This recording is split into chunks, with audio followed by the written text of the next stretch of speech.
collaboration, security, data center, and networking. This is IT in the Bay.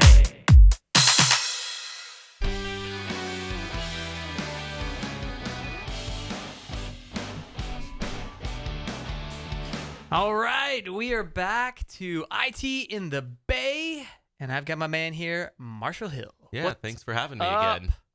Oh, yeah, you're welcome. Thank you. Feel like it was just yesterday we were just talking. This is so much fun. It's like kinda, a new toy. It's kind of addicting. It is. It's great. All right, so hey, today we are going to be talking a little bit about collaborating.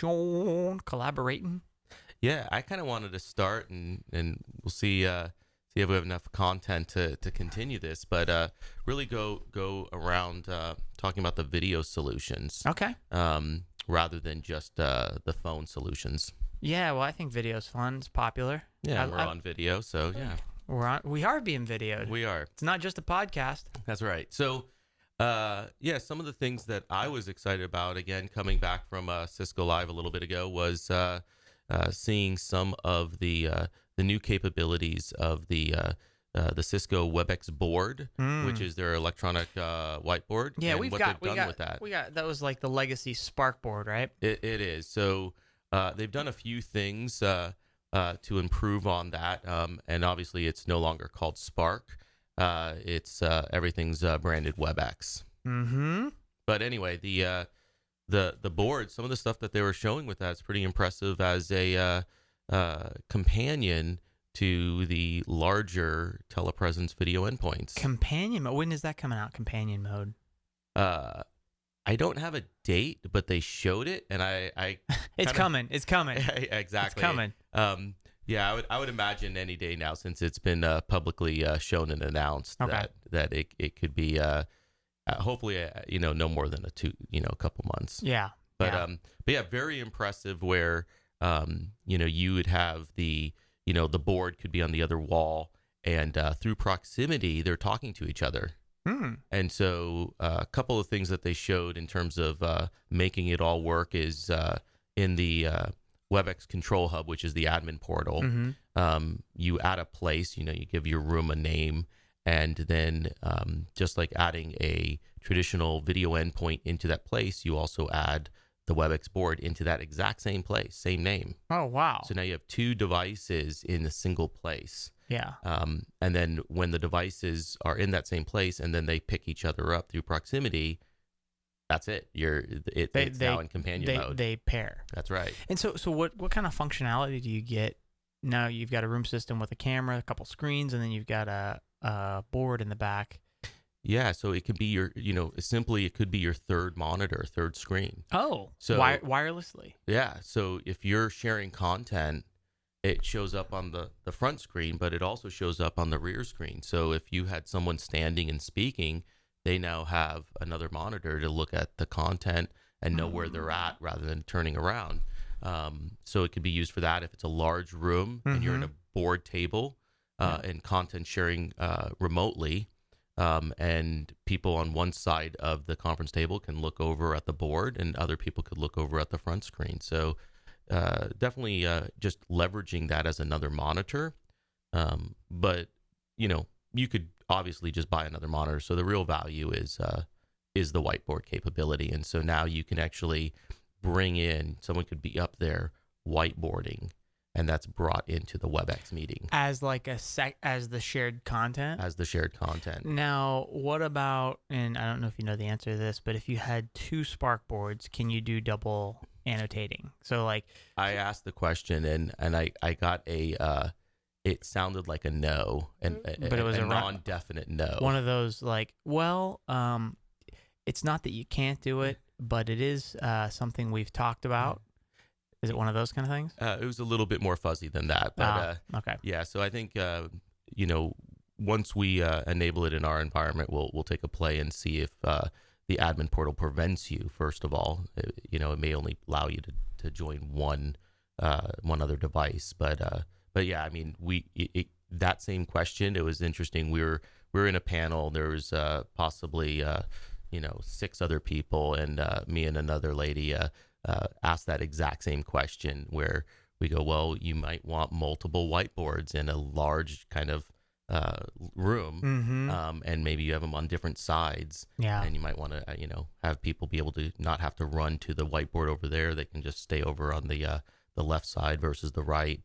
So we'll see if they want to go big. But even today, it's still nice to be able to have that capability in companion mode. Yeah, so at least you could actually have a whiteboard. It's shared in a video as content. So if you had somebody like a far end participant, you wanted to draw architecture or picture or just anything, you could draw it on the Sparkboard and it would share it to the far end. Yeah, and what's really nice about that too is that's all coming through on WebEx, the CMR. And so the bridging the cloud bridging capabilities. So it's bridged not through the unit itself; it's bridged in the cloud through CMR. All, exactly. So this is all cloud enabled features. So I should have mentioned that one of the things that was mentioned was your telepresence video endpoint, your large video system, as well as the WebEx board. Both units have to actually be registered in the cloud because it's all managed within the WebEx Control Hub. That's a good point. Yeah. So I guess for anybody that's listening, if they're listening to this and they're going, "Hey, what's WebEx Control Hub? What are all these things? Can we step through what is WebEx Control Hub? What is that?" Yeah. So a lot of people think of WebEx as web meetings, and there's from the other products out there, there's like GoToMeeting and whatnot. But with the WebEx, they're using Zoom.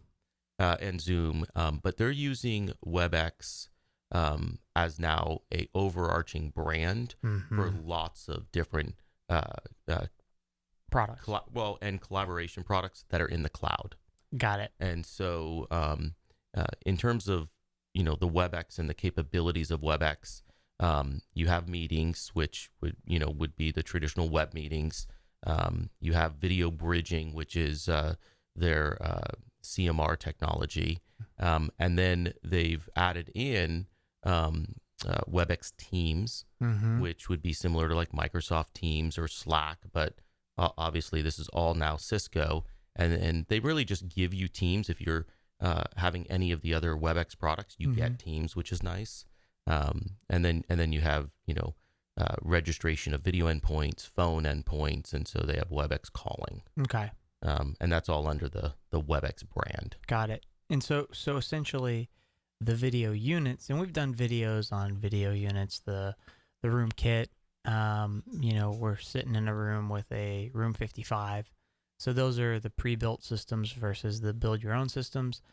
All of those can register with the WebEx cloud. That's right. And then you mentioned the Control Hub.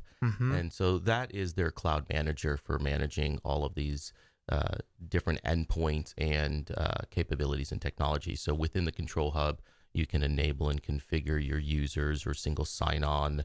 You can register endpoints like video or phone. And so it is the central cloud manager for all your collaboration technologies in the cloud. Got it. And we get a lot of questions from customers just about everyone's trying to modernize their conference room, right? To some degree. And I think that and simplify. Simplify. Yeah. I guess, modernize and simplify, make it usable so that people come into the room and it just works. And so Cisco's really built some technology that makes that possible. Yeah, I think the cloud enables a few things. One, it is an opportunity to, rethink the workflow of, from onboarding and scheduling and having, conference meetings, and it allows a different type of UI that's, obviously more modernized and simple. And so Cisco's obviously worked hard and taken advantage of that and made a great user experience as they've built this into the cloud. So yeah, I think that we are seeing adoption and movement more to the cloud for these. And another big one too is these are collaboration focused technologies, right. And so it's no longer just I need to collaborate with people that's down the hall from me or in another building that's in my office. I want to collaborate with, everyone. Right. And so having the technology be locked and private, it kind of defeats some of the collaboration thoughts. you don't want to restrict ideas and collaboration. But I think the other important thing, which is one of the benefits of looking at a Cisco product line, is that they have security front of focus. Yeah. They ensure that things are encrypted and private, so that you don't have to worry that people could get a hold of your conversations. Right. So I think, whether it's point to point or point to multi-point, being able to for people to know that their conversations are secure, or at least can be secured, is important. Yeah, and you kind of want that just on. You don't want it to be an afterthought, or if you want security, let's turn it on. You would like it to just be on right from the get-go, and by the manufacturer, so that it's not up to each individual to have a different security capabilities. You would like it to just work. Yeah, let's talk a little bit about some of the common questions that we get when we go into talk to a customer about video, putting in video in a conference room. What kind of things come top of mind to you that you think of? Yeah, I think that when people traditionally think of video, they think of the video meetings, but then they will remove when people say, I just would like to have a conference with audio. I just want to call someone's cell phone. Oh, that's a good point. Yeah. And so, thinking of a room and unifying all of those capabilities, I think is a benefit to the end user that's going to inevitably have to use that room. And so, hopefully gone are the days where someone has dedicated equipment for each use case. Here is a conference room phone on the table, and here is a video endpoint. And by the way, here's another screen. Yeah. But this screen is not connected to the video endpoint. This screen is meant for, content sharing or watching TV. What's funny is, speaking of that, because that was a big thing that we had to overcome even here, is that we had a lot of video units in conference rooms, but we also had a conference room phone. Oh yeah. And so I remember how many times you pulled that out and people would put it back in, and it would just... I would unplug it, throw it in the drawer. It would keep coming back. Well, our video units, you can dial a phone number. Yeah. But, until people realize that, I think people just don't know. They didn't know. They just think it's too hard or something. I don't know. But we had that for a little while.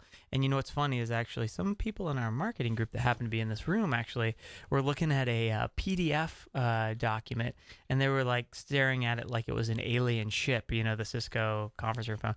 And they're like looking at it, and they're sitting there going, I don't know what that is. What is that? And I walked in, and they're like, what is this? And I'm like, that's a conference room phone. Because they haven't seen one, because of all of our conference rooms have video technology, and we got rid of the dual device kind of setup. So, yeah, I'm with you. Nice. I'm with you. Yeah. Thought I'd add that. So, I think the other things that that sometimes people forget to think about, but it's important, and we at least bring it up to our customers, is really looking at the entire room. So it's not, again, just the technology, but you're also building the solution for a room. Yeah. And so understanding the size of the room, who's going to be in the room, the workflow of that room. Is this a room that's going to have movable tables, or is this a big conference room table that's obviously not going to move? And what type of meetings are these going to be? Are these going to be collaborative meetings where you're going to stand up and whiteboard, or are these going to be traditionally sit-down meetings? And having that kind of understanding of the type of room, the type of meetings, you can then build the complete room. Yeah. And what I mean by that is also, taking into consideration the audio reinforcements, if you're going to need to have additional speaker systems or microphone systems, and all of these different components really enhance the full experience. Yeah. So I would say that, looking at the build out of the room is just as important as just also making sure you have the basic capabilities of a conference room. Yeah, because most people, they want to use a conference room. They want it to do a couple of things. It's share content, join a call, maybe join a video call. That's right. Yeah, and I think that, when you're thinking of the workflow of people doing that, they may start in different areas. They may start with a video call and then want to share content, which is pretty common. And you share the content either wirelessly or oh, look at this, I'm being recorded. Yeah. Listening in. It was yeah. I didn't get that. Yeah. So well, we were going to talk about that a bit. It's the AI capabilities of these video endpoints, and this one's in beta mode here, so that's why this one's registered on-prem, so it has to be registered to the cloud, right? Yeah, I definitely, some of the features are coming on-prem, but a lot of the capabilities of AI, the being able to identify a person and put a name to a person, and get some analytics. So they've already added in on the Control Hub the people count, so you can actually start getting room analytics of how many people are in that room, and that's great from a facility standpoint where they can actually see what rooms are getting used the most, and if they find a room that's not being used very often, they can try to figure out how would we get more usage out of that room. Do we need to move that video endpoint, say, to a room that maybe would get more benefit? So I think that we're looking at these technologies and trying to bring in other departments like facilities, because when you're building a collaboration room or a conference room, facilities, they're a big part of that. Yeah, absolutely. So I mean, the physical aspects of building a room is important. Definitely. Like you mentioned, the mic placement. Are the tables moved around? Do they stay fixed? Well, in a lot of these rooms too, the table itself plus the chairs possibly, but definitely even just the table could cost more than the actual technology or the video endpoint. Facilities, they're part of the equation of making a successful room. Yeah. When we go into these rooms, what's the big factor for you when you think integrated system or integrated kit, where you get a separate video screen, separate video camera, separate screens, and codec versus a pre-built system? What are your kind of criteria for that? The pre-built systems, and we have a few of them here, and we know customers that we're asking those same questions, and then when they bought the pre-built systems, they're just in love with them. It's extremely predictable. You just kind of pull it out of the box, and everything is integrated, and you have the full capabilities. It's a room in a box in a sense. And so those are extremely well received. I would say, there's probably two hurdles. One, the price is obviously more having an integrated, out of the box system, than trying to, just get the camera, then sourcing your own TV screens and kind of putting it together yourself. So, cost definitely, weighs into most decisions. But, the other one too, that's probably in my mind a big justification is screen size. So when you're looking at a room, and if you find that smaller rooms, 55-inch screens, great, you could do a all-in-one unit. Or if you need something with dual screens that are 70 inches, Cisco has the all-in-one units to do that as well. But as soon as you need something larger, then you're looking at you're looking at a build, the system where you have a dedicated camera codec and a separate, flat panel screens or projectors or whatnot. Yeah. And then the other thing is audio reinforcement. You touched on that. So when we do integrated rooms, and how are we deciding, where do we put in audio reinforcement? Do we not? How do we make that? And really an easy way to go is just how big the room is. So if you have a room with, for 6 people or less, most of the time just the forward-facing speakers that are built into these endpoints is enough. But if you have a large room, could be 8 people on each side of the table, so you're looking at 16 or so people, then you're going to probably want to add some additional audio reinforcement, at minimum maybe a couple ceiling speakers. But otherwise what you end up with is turning the volume up quite high, and the people in the front of the room, it's too high. The people in the back of the room, they can barely hear it. And so, maybe the people right in the middle of the table are happy, but everyone else is either too loud, too quiet. They're either getting blown out or they can't hear it. Yeah. So, okay, cool. And so when we look at mics, either table mics, ceiling mics, there's definitely a number of options. What are your thoughts on how do we select it? How do we pick ceiling mic versus table mics versus, there's some aftermarket, or not aftermarket, I guess just non-Cisco integrated mics or non-Cisco branded mics too. How do we make decisions around that?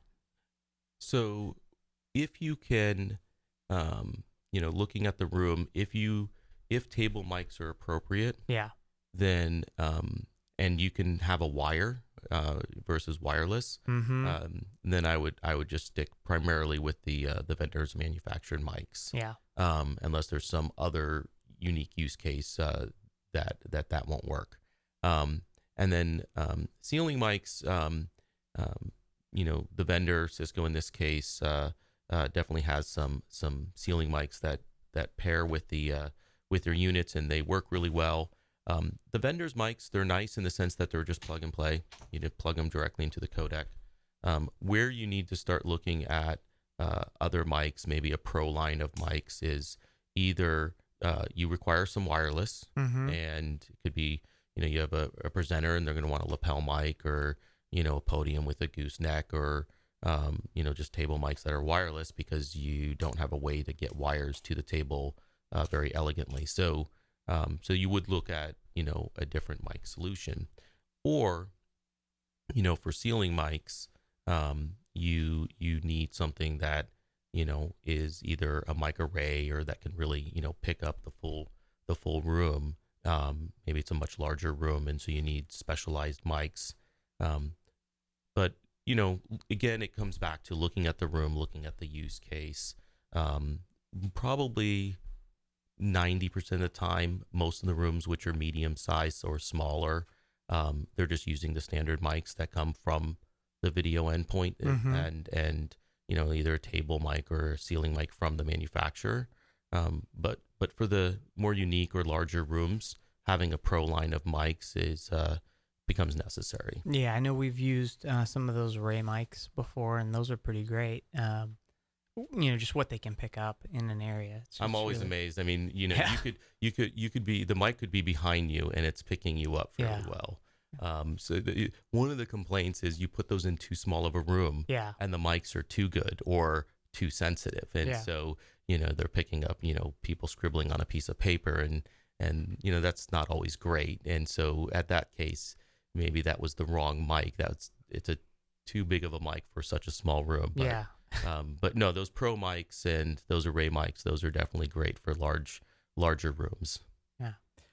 When I think about video and just collaboration in general, I think it's one of the things that it seems like more and more it's becoming the way to do things. I know one of the things Cisco just released, and obviously we do a lot of Cisco infrastructure and video, they released the RoomKit Mini, which we're going to be doing some unboxing on. I haven't done much with it yet, but it seems like it has the capability to enable the camera and the audio access for PC type conferencing or video systems. So. Yeah, the USB pass-through, where that endpoint can really just be like a USB camera, mic speaker, instead of wearing a headset with a little webcam on your laptop. It's using the telepresence endpoint, but it's taking all of that and passing it directly as just a USB peripheral off your laptop. Why you would care to have that is if you're using different software that you'd want a high-end camera. However, you're using, say Microsoft, and you'd like to use their native application, but with a really nice camera. Or you're using, some sort of other third-party software, and you would want to use a high-end camera.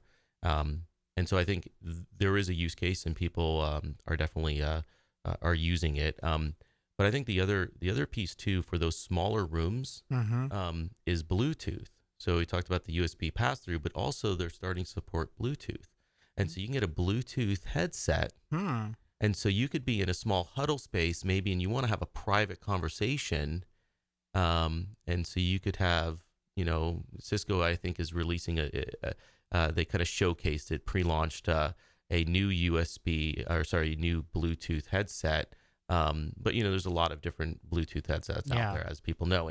And so if you wanted to have a Bluetooth headset with microphone or earbud or something, and you pair that with the camera, you now can have a private conversation without worrying that other people are either going to hear if you're in a small space or a space without, a door or just doesn't have really thick walls. Oh, that's pretty cool, actually. Yeah, so I think that's going to be well received, especially for the smaller spaces where noise can be a problem.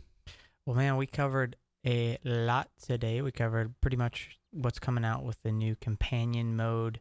I guess a WebEx board is the name for it, which is essentially a whiteboard video conferencing unit and all those great things. It can companion or can be a companion with a room system. So it could be used as a second display, all that stuff. We talked about audio reinforcement, some mics in the ceilings.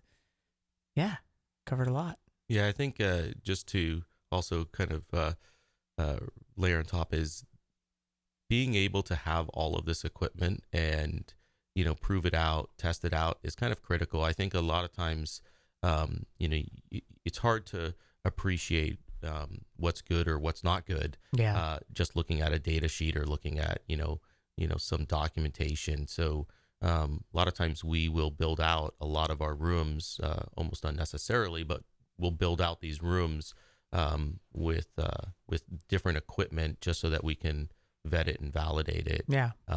Which has really helped us be able to align the right kind of technologies or right collaboration products. So I think that I know that we've had customers even come to our facility and walk the rooms, and so it's definitely something well received. Yeah, it's something you have to see, you have to kind of experience to know what you need or what's going to work best in your room. Exactly. Well, awesome. I think we're coming up against time, which thanks for being here as always, Marshall. Love having you. I look forward to the next one. Yeah, well, maybe soon.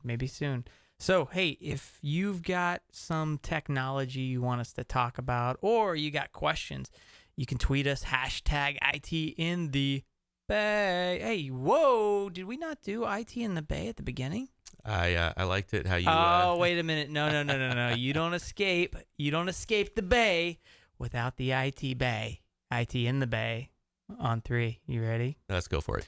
IT in the Bay. All right, so make sure you tweet us. Check us out on Instagram. Check out our site, lookingpoint.com. Hit the blog up. There's plenty of technical content, and we're always dropping some YouTube unboxing videos, so follow us there.